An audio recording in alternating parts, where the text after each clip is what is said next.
বকখালিতে আজ আমরা ঘুরে দেখব বকখালির কাছাকাছি 5টি রোমাঞ্চকর জায়গা। প্রথমত হেনরি আইল্যান্ড, এটি মৎস্য চাষের জন্য বিখ্যাত। প্রবেশ মূল্য মাথাপিছু 10 টাকা। এখানে চাইলে আপনারা গেস্ট হাউস বুকিং করে থাকতে পারেন। এখানে ওয়াচ টাওয়ার, ম্যানগ্রোভ অরণ্য, লাল কাঁকড়া ও নিরিবিলি সমুদ্র সৈকত দেখতে পাবেন। তবে এখানে চোরা বালি ও চোরা স্রোতের ভয় রয়েছে। দ্বিতীয়ত বেনফিশ মৎস্য দপ্তর, এখানে টিকিট মূল্য 5 টাকা মাথাপিছু। এখানে বিভিন্ন ধরনের ট্রলার ও মাছ দেখতে পাবেন। এখান থেকে মাথাপিছু 150 টাকা দিয়ে জম্মুদ্বীপ ঘুরে আসা যায়।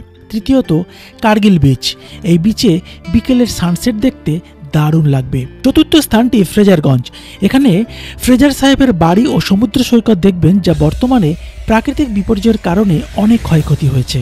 শেষ স্থানটি হলো বকখালির নবনির্মিত ইকো পার্ক, এখানে এন্ট্রি ফিস মাথাপিছু 20 টাকা। পার্কটি সমুদ্র সৈকতের পাশে ঝাউবনে ঘেরা, এখানে তাঁবুতে থাকারও ব্যবস্থা রয়েছে। বিশদ জানতে আমার গোল্ডেন টিপ চ্যানেলে অবশ্যই চোখ রাখুন।